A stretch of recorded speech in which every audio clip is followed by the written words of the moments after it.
Good morning to everybody. How are you? I hope you all are happy and doing your homework sincerely and regularly. Since your examination is at hand, so I'm going to discuss first chapter of your prose section. As far as your syllabus is concerned, this time, either this year, you have to attend only one paper of English of 100 marks. जैसा कि आप पहले से ये जानते थे कि English के दो पेपर होते थे 100 और 50, लेकिन इस साल आपको 21 से एक ही पेपर होगा जो 100 का होगा, 100 मार्क्स का। और इस सिलसिले में आपको आज प्रोज सेक्शन का हम एक चैप्टर डिस्कस करेंगे और ख़ास करके आप इसके जो हिंदी मीनिंग है, ख़ास करके जो भी इंग्लिश में जो हम बोलेंगे उसके आप पूरे मीनिंग को समझिएगा। और उस मीनिंग को समझते हुए यदि आपके पास ट्रांसलेट करने की योग्यता है, आप ट्रांसलेट कर सकते हो, तो आप बिना रटे प्रोज को एग्जाम में लिख सकते हैं। चाहे वो प्रोज हो या पोएट्री का ही क्वेश्चन क्यों ना हो, या फिर आपको किसी भी ऐसे या लेटर ही क्यों ना हो। कहने का मतलब कि बेस आपका अगर स्ट्रॉन्ग है तो आप कोई भी सब्जेक्टिव पेपर को सिर्फ समझ के एग्जाम में अच्छा मार्क्स ला सकते हैं। अब बची बात कि how to score well and how to write in effective way. किस प्रकार से अच्छा लिख सकते हैं जो अट्रैक्टिव हो, इम्प्रेसिव हो, जो आपको ज़्यादा से ज़्यादा मार्क्स दिला सके। कहने का मतलब कि जनरली आप जब भी लिखते हैं, कोई अगर प्रोज की हम बात करें तो प्रोज सेक्शन में क्या होता है कि जिस राइटर ने उसे लिखा है आप उसकी चर्चा आप जरूर करेंगे। तो जैसे मान लो आज हम एक चैप्टर जो आपका इम्पोर्टेंट भी है और इसको आज हम स्टार्ट कर रहे हैं और उस नेम है उसका Bharat is my home. Bharat is my home. इस ढंग से अब इस केस में यहाँ पर आपको ये किसके द्वारा लिया गया है पहले ये भी जानना है। तो भारत इज माई होम जो है आपका, ये डॉक्टर जाकिर हुसैन जो प्रेसिडेंट भी रहे और 1967 ईस्वी में यानी कि 1967 में ये आपका ये स्पीच दिया गया था। और कब दिया गया था? तो ये after taking oath as the president of India, यानी कि जब वो प्रेसिडेंट का शपथ ले चुके थे उसके तुरंत बाद वो इस तरह का स्पीच देते हैं। एक प्रकार से उसके प्रेसिडेंशियल स्पीच का एक पार्ट है। कहने का मतलब कि वो इस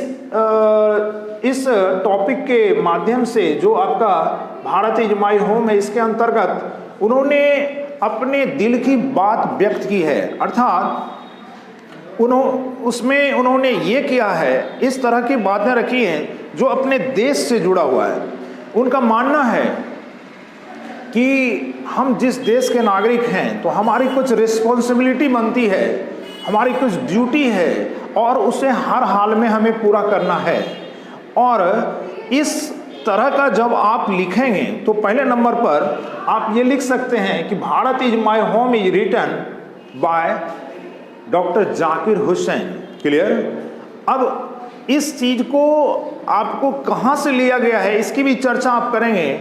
और हमेशा जब मेन पार्ट लिखते हैं तो उसके बाद कुछ भी लिखते हैं अगर नेक्स्ट तो पैराग्राफ चेंज आप जरूर करेंगे। Clear?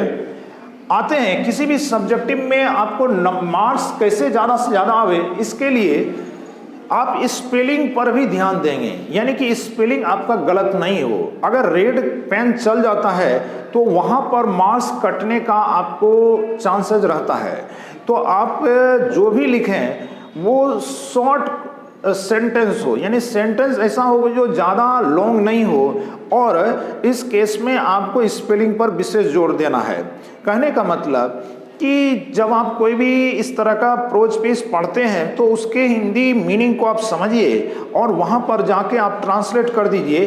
This is the best method, यानी कि आपको इस तरीके से रटने की कोई ज़रूरत नहीं पड़ेगी, और अगर आप रटते हैं तो भूलने का भी चांस रहता है। तो मेरा मानना है कि आप इसको बिना रटे लिख सकते हैं। आपको सिर्फ उसका थीम पता होना चाहिए, मेन पॉइंट्स जो हैं वो उन्होंने उसमें क्या रखा है, इस चीज़ को आप जान जाइए।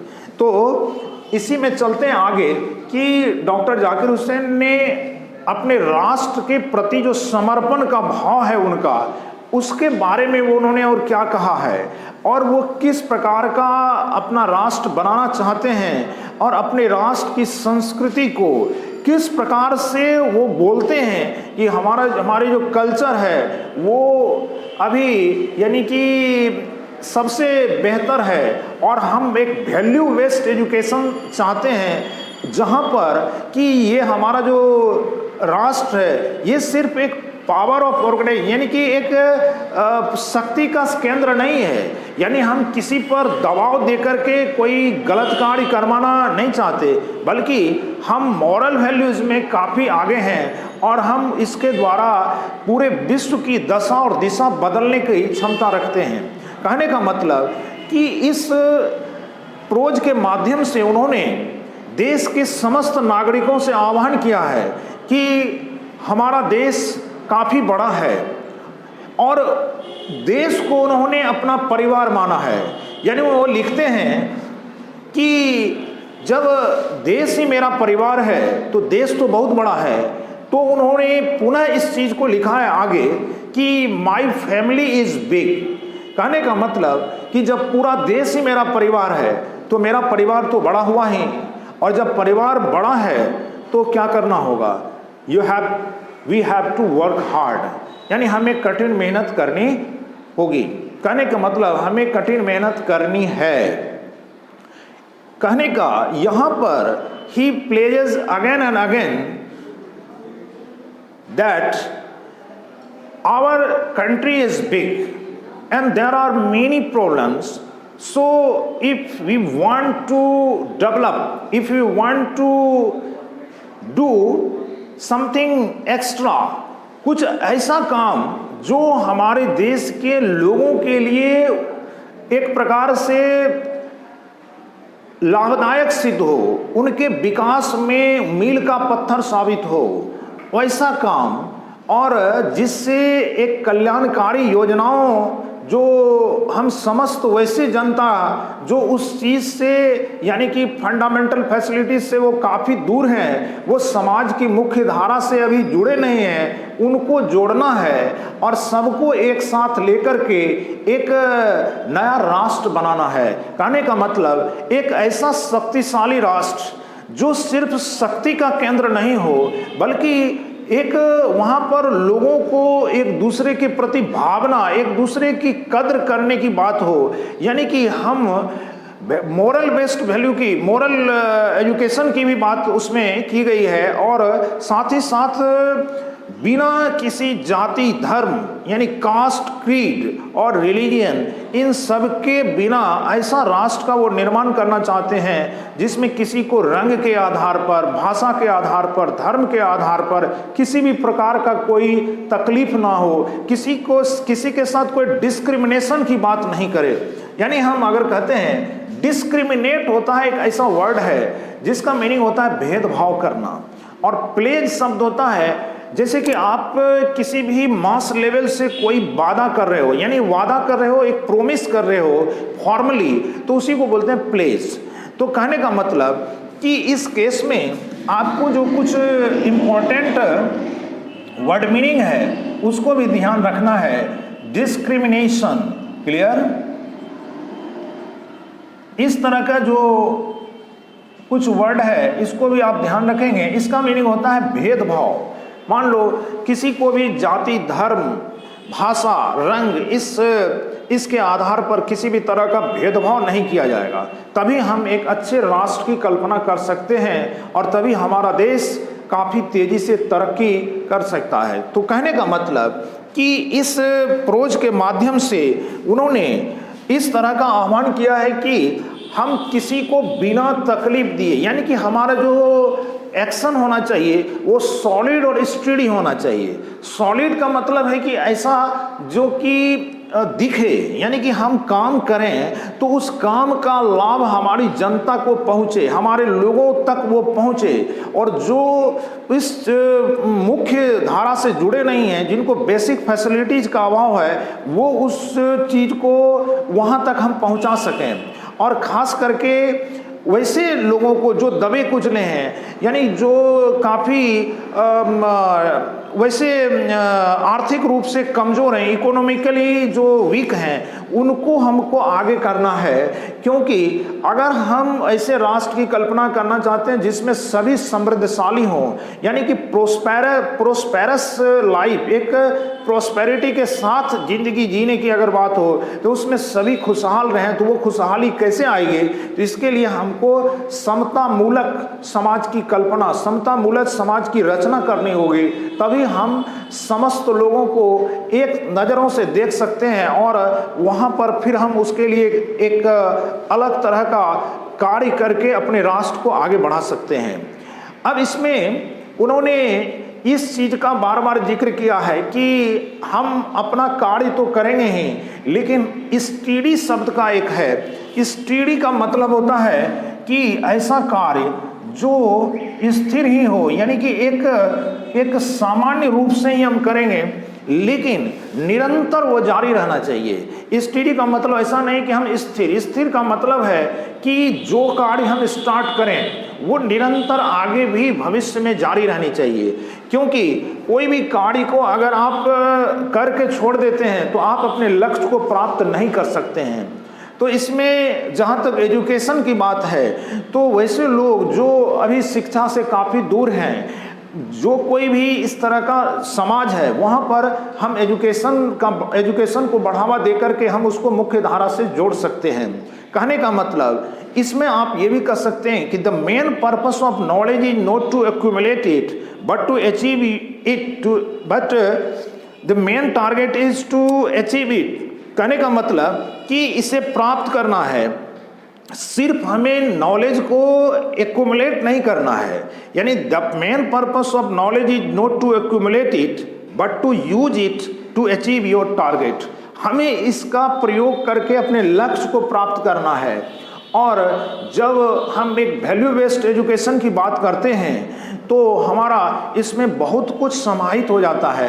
कहने का मतलब कि जब अच्छी शिक्षा मिलेगी तो हमारे जो उस समाज के लोग हैं जहाँ तक शिक्षा नहीं पहुँच पाई है, तो वो फिर आगे अपने बारे में और अपने समाज के, अपने परिवार के बारे में सोच सकते हैं। और जब वो सोचेंगे तो वहाँ से ही बहुत सारे ऐसे पर्सन्स होंगे जो विकास की बात करेंगे। और जब वो विकास की बात करेंगे तो हम निश्चित रूप से एक अच्छे राष्ट्र की कल्पना कर सकते हैं, अर्थात हम एक अच्छा राष्ट्र निर्माण में अपना योगदान दे सकते हैं।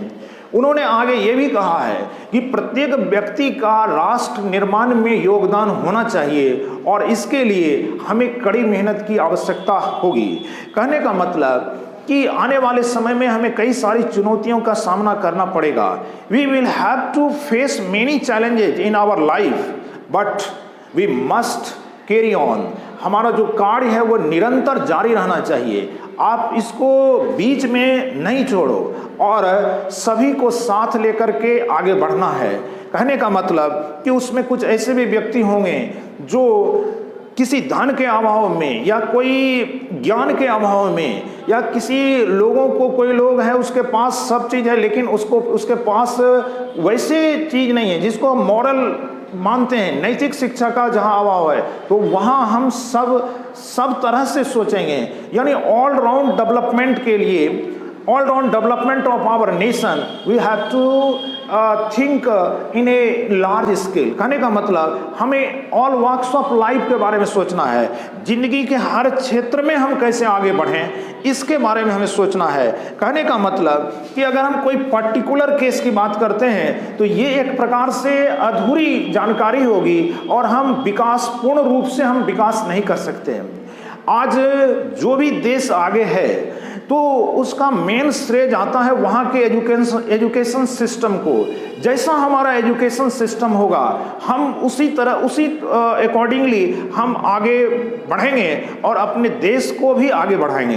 तो कहने का मतलब कि शिक्षा तो जरूरी है ही, उसके साथ साथ हमें अदर जो एरियाज हैं उन पर भी ध्यान रखना होगा और साथ ही साथ कोई गरीब ना रहे, कोई वंचित ना रहे, हम सभी वर्ग के कल्याण के बारे में सोचें, ऐसा हमारा सोच हो और इस पर हम निरंतर कार्य करें। इन सब के साथ उन्होंने अपने देश के तमाम नागरिकों से इस बात का आह्वान किया है और लोगों से एकजुट होकर अपने देश के लिए निरंतर कार्य करने का एक प्रकार से पूर्ण रूपेण उन्होंने इस तरह का आह्वान किया है।